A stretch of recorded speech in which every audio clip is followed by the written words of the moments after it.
자, 17번째 시간인데요. 요번에는 지난번에 이제 체포한 거를 말씀을 드렸는데, 요번에는 이제 체포해가지고 이제 가족들한테 통지를 해줘야 되겠죠. 체포 통지에 대해서 말씀드리도록 하겠습니다. 이렇게, 왜 체포한 것을, 체포 등 통지로 되어 있냐. 왜 이것을 가족들한테 통지를 해주려고 하느냐. 가족들 입장에서는 애가 타겠죠, 이게. 매일 정시에 퇴근해서 집에 오던 가족이 어느 날 갑자기 시간이 막 밤 10시가 되고 12시가 되는데도 그 다음날까지 막 아무 연락도 없이 안 오는 거예요. 그러면 뭐 애간장이 높겠죠, 이게. 어떻게 된 거야 도대체 해가지고. 그래서 가족들의 걱정을 덜어주기 위해서 통지를 한다.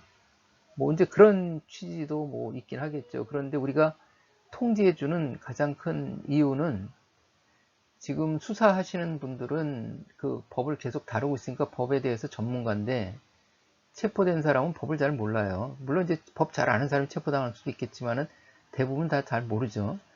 그러면은 이 수사기관하고 이 체포된 사람하고는 서로 이 상대가 안 되는 거예요, 이게. 서로 상대가 안 돼, 이게. 그럴 거 아니에요. 이 사람은 지금 뭐가 어떻게 돌아가는지 모르고 이런 상황이니까는. 그래서 수사기관하고 대등하게, 무기평등의 원칙 해가지고 대등하게 그 변호인을 선임해서 우리하고 이렇게 수사기관하고 맞짱 뜰 기회를 주는 거예요. 그래서 그 변호인을 선임해서 맞짱 뜰 수 있다는 그런 권리를 알려주기 위해서 통지를 하는 거예요. 그거 굉장히 중요한 문제죠, 이게. 이렇게 돼서 이제, 그런 의미가 있는 거구나, 이게. 해서 구속 통지 등이 서식이 있는데, 그 서식은 그, 자, 200조의 6 준용 규정에 보면은 체포 조항인데, 거기에 준용 규정을 보면은 체포를 구속으로 본다, 이렇게. 구속을 체포로 본다, 이렇게 됐어요. 구속을 체포로 본다. 그래서 87조 구속의 통지, 체포의 통지죠. 피고인은 법원에 있을 때 하는 거고, 이제 수사할 때는 피의자가 되는 거고, 피의자를 체포한 때에는 변호인이 있는 경우에는 변호인에게, 체포할 때부터 변호인이 있는 사람은 별로 잘 없죠. 체포하고 나서 이제 변호인이 그런 경우가 대부분이죠. 변호인이 없는 경우에는 30조 2항이 규정한 자, 30조 2항이 규정한 자가 배직형법이에요. 배우자, 직계 친족, 그 다음에 배직형, 형제자매, 법정대리, 이렇게 되어 있는 거예요.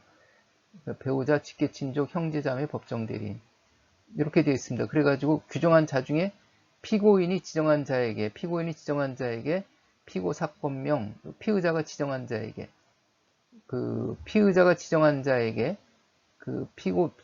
사건명, 체포일시, 범죄 사실의 요지, 체포의 이유와 변호인이, 이게 중요한 거죠. 변호인을 선임할 수 있는 취지를 알려야 한다, 이렇게. 이걸 지체 없이 서면으로 알리라고 되어 있습니다. 특사경 실무, 특별사법경찰관의 직무규칙에는 24시간 이내, 체포한 때로부터 24시간 이내 서면으로 알려라, 이렇게 되어 있는데, 서면으로 알리라는 거는 이제 우편으로 가잖아요. 그럼 우편으로 가면은 아무리 빨리 가도 하루 걸리겠죠. 그러면은 이게 체포한 때로부터, 시간으로부터 48시간 이내에 구속영장을 신청할지 청구할지, 그거를 이제 결정을 하는데, 이 시간이, 우편으로 받다 보면 시간이 다 돼가지고 어떻게 대처할 시간적인 여유가 없잖아요. 그러니까는 먼저 전화로 알려주는 거예요. 먼저 전화로, 뭐 피의자 조사, 이렇게 체포해서 피의자 조사하고 하는 과정에서 이제 지정한 사람한테, 배직형법 중에 지정한 사람한테, 배우자라고 지정했으면 배우자한테 이렇게 알려주는 거죠. 자, 우리가 당신 배우자를 요 내용들을 하면서 어떻게 해가지고 지금 체포해서 있으니까는 이런 거 쭉 알려주면서 변호인을 선임할 수 있습니다. 이렇게 알려주는 거예요. 그리고 이제 그것을 수사보고서로 붙이고, 서면으로 하는 거는 보내기 전에 사본에서 붙이고, 이렇게 절차를 지켜나가는 거다, 이렇게. 뭘 알려주느냐? 체포 구속 통지만 알려주는 게 아니라 등자가 있잖아요, 등자. 뭘 또 알려주는 거지? 적부심 권한이 있다는 것, 체포 구속 적부심 권한이 있다는 것도 같이 알려주는 거예요. 그래서 인치 구금하였음을 통지합니다. 어디 서울시 뭐 어디 특사경 있는데, 아니면 경찰서 인치하고 이제 어느 경찰서 유치장에다가 구금했다는 것을 알려주는 거죠. 그러면서 그 법정 대리인, 배우자, 직계 친족, 배직 형법이라고 그랬죠. 법정 대리인, 배우자, 직계 친족, 형제자매는 각각 독립해서 변호인을 선임할 수 있습니다. 이렇게 체포된 피의자가 나 변호인 필요 없어요. 그래도 이 사람들은 그냥 할 수 있는 거예요. 그러니까 이 사람들한테 변호인 선임할 수 있는 권한이 있기 때문에 알려주는 거예요. 가족 통지를 그래서 알려주는 거예요. 그 체포 구속된 피의자 본인 또는 그 변호인, 법정 대리인, 배우자, 직계 친족, 형제자매하고 체포 구속 적부 심사 청구 권한이 있다는 것은 누구한테 알려주느냐? 동거인, 가족, 고용주가 더 붙여져 있죠. 더 플러스가 돼 있죠. 여기에 동거인, 가족, 고용주가 그 플러스가 돼 있습니다. 이렇게 플러스가 돼 있어요. 적부 심사를 청구할 수 있습니다. 이렇게 돼 있습니다. 그런데 보통 이 범위 내에서 다 알려주는데 변호인 선임할 수 있는 권한은 있는데 형편이 안 돼서 선임하지 못할 경우, 이럴 경우에는 그럴 경우에 이제 고용주라는 사람이 고용주가 여기에 이제 변호인 독립해서 선임할 권리는 없지만은 또 체포적부심을 청구할 권한이 있으니까 이제 이 사람이 고용당한 우리 직원이 무슨 일이 있는데 내가 체포적부 심사를 한번 청구해 봐야겠다. 뭐 이렇게 할 수도 있겠죠. 그러한 부분들 있습니다. 이렇게 해서 그래서 이렇게 이제 통지하는데 체포 구속의 통지, 특별사법경찰관이 직무규칙에 특별사법경찰관은 변호인에게 30조 2항에 규정되지 않은 피의자가 지정된 자에게 늦어도 24시간 이내, 여기 형사형법에는 시간은 없었는데 여기는 특별사법경찰관이 직무규칙에는 24시간 이내에 서면으로 체포 구속의 통지를 해야 된다. 이런 것들은 다 경찰청 범죄수사규칙도 다 똑같이 규정되어 있는 거예요. 다만 형사소송법 30조 2항에 규정된 배직형법, 규정된 자가 없어 체포 구속에 통지를 못하는 때에는 그 취지를 기재한 서면을 수사기록에 편철해야 한다. 이렇게 배직형법에 통지를 해주려고 그랬는데 그런 사람이 없을 수도 있겠죠. 요즘 혼자 사는 사람들도 많고 저거 하는데 이런저런 이유로 통지 대상자가 없을 경우에는 통지 불능이라는 수사보고서를 해가지고 기록에 편철하라 이렇게 돼 있죠. 특별사법경찰관은 긴급을 요한 때는 전화, 모사전송, 이에 상환한 방법, 주로 전화로 이렇게 알려주죠. 모사전송, 이에 상환한 방법으로 체포구속 통지를 할 수 있다. 상대편이 팩스를 보내주세요 그러면은 또 이렇게 아까 서식을 팩스를 보내주면 되겠죠. 이 경우 다시 서면으로 체포구속에 통지를 한다. 그러니까 전화, 모사전송 이걸로 그치는 게 아니라 우편으로 이제 제대로 한번 또 보내줘라 이렇게. 그래서 통지서 사본을 수사기록에 편철해서 알 수 있도록 하라. 이렇게 되어 있죠. 그 다음에 이제 규정된 다 중에 피의자가 지정한 자에게 아까 이제 가족, 동거인, 고용주 뭐 이런 사람이죠. 적부심사 청구할 수 있으면 통지하는 경우에는 이렇게 준용한다. 이렇게 특별사법경찰관의 직무규칙에 이렇게 되어 있습니다. 그래서 30조 2항 법정 대리인, 배우자, 직계친족, 형제자매 독립해서 변호인을 선임할 수 있다. 이렇게 되어 있어요. 적부심사 214조의 적부심사 해가지고 변호인, 법정 대리인, 배우자, 직계친족, 형제자매, 가족, 동거인, 고용주 이렇게 또 형사법에 되어 있습니다. 그래서 이것을 이제 지정한 자에게 통지해 준 걸 이렇게 쭉 읽어 준 거를 여기다 이렇게 하면 돼요. 지정안이죠. 지정안 이렇게 하는 거고 이 사람이 지정하지 않았을 경우에는 어떻게 하는 거냐? 지정하지 않았을 경우에 직권통지라는 거예요. 직권통지.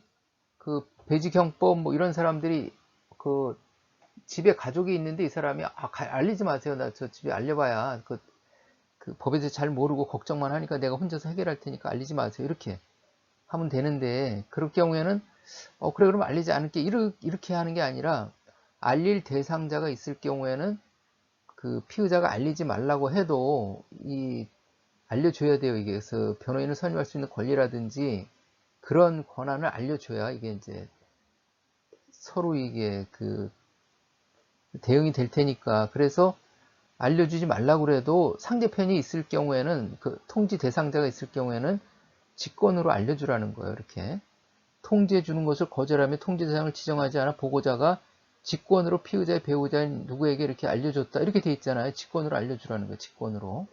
변호인 선임할 수 있는 권리가 있다는 것을 직권으로 알려줘야 된다는 거예요. 이거 그래 그렇게 이제 하라는 거 이렇게 하면 되겠죠. 이렇게 하면 되는데 문제는 가끔가다 이제 저런 경우가 있을 수 있어요. 이렇게 집에 노모만 있는 거예요. 노모. 병이 연세 많고 건강이 안 좋아요. 뭐 노모만 있든지 아니면 아버님도 있든지 노부모가 계시든지 노부모님이 계시든지 그러니까 알려주지 말라는 거예요. 근데 수사하는 사람은 또 알려주지 말라고 그래도 이 직권으로 그럴 경우 직권으로 통지하도록 이렇게 돼 있으니까는 집으로 보낼 수밖에 없어요. 이거를. 그러면은 집에서 노부모가 피의자는 내가 거절했으니까 안 보냈겠지 하고 있는데 또 수사관은 이게 거절했더라도 우리는 보내야 되니까 그 배직형법 그 변호인 선임권이 있다는 걸 알려줘야 되니까는 그러면 이제 보내는 거죠. 그러면은 피의자는 안 보냈겠지 하고 있는데 집에서 그 노부모님은 받아가지고 충격이 크시겠죠. 그럴 경우가 있어요. 그래서 그 과정을 피의자가 거부할 때는 알려주셔야 돼요. 그러니까 네가 이거 가족한테 통지해 주는 거 거절하더라도 우리가 보니까는 집에 대상자가 있다. 그러니까 부모님 계시네. 그러면 네가 거절하더라도 우리는 알려줄 수밖에 없어. 이렇게 얘기를 하면은 그럼 피의자가 그러면은 내가 뭐 형제 자매가 있다든지 다른 사람한테 알려주라 그렇게 꼭 알려줘야 된다면 다른 사람한테 형제 자매도 여기 대상이 되니까 알려줘라 뭐 이렇게 해가지고 무슨 방법을 찾을 수가 있겠죠. 그렇지 않고 이제 이 사람이 진짜 간곡하게 뭐 진짜 딱 통제할 사람이 노부모밖에 없는데 거기다 알려주면 안 된다고 신신당부를 한다면은 그거는 또 그렇게 하는데도 또 알려줬다가 부모님이 통지를 받고 충격에 빠져가지고 뭐 병환이 깊어진다든지 그러면은 알려주지 않는 것만 못하잖아요. 그래서 그런 부분들을 잘 좀 생각해 보셔야 되겠다. 이렇게 그렇게 이제 해서 그리고 이제 아까 그 직권 통지가 통지 불능이 있었죠. 통지 불능 해가지고 여기 통지 대상자가 없는 거예요. 그래가지고 통지 불능 이거 그 해가지고 수사기록 편취해 놓으라 이렇게 법에도 규정되어 있었죠. 그래서 이런 식으로 해가지고 이제 통지까지 이렇게 하는 거예요. 그래서 지금 이번 시간에는 체포해서 그걸로 그치는 게 아니라 체포했다는 내용, 적부심사 청구 권한이 있다는 내용을 배직형법, 독립해서 변호인 선임할 수 있는 배직형법한테 알려주고 그 다음에 이제 가족 동거인 고용주한테까지 적부심사 청구 권한이 있다는 것을 지정한 사람한테 알려주든지 직권으로 알려주든지 통지불능이 되든지 그러한 부분에 대해서 말씀을 드렸습니다. 그럼 이번 시간에는 통지까지 이렇게 통지에 대해서 말씀드리고 다음 시간에는 이제 석방에 대해서 말씀드리도록 하겠습니다. 그래서 이번 시간에 이제 이것으로 마치도록 하겠습니다. 수고하셨습니다.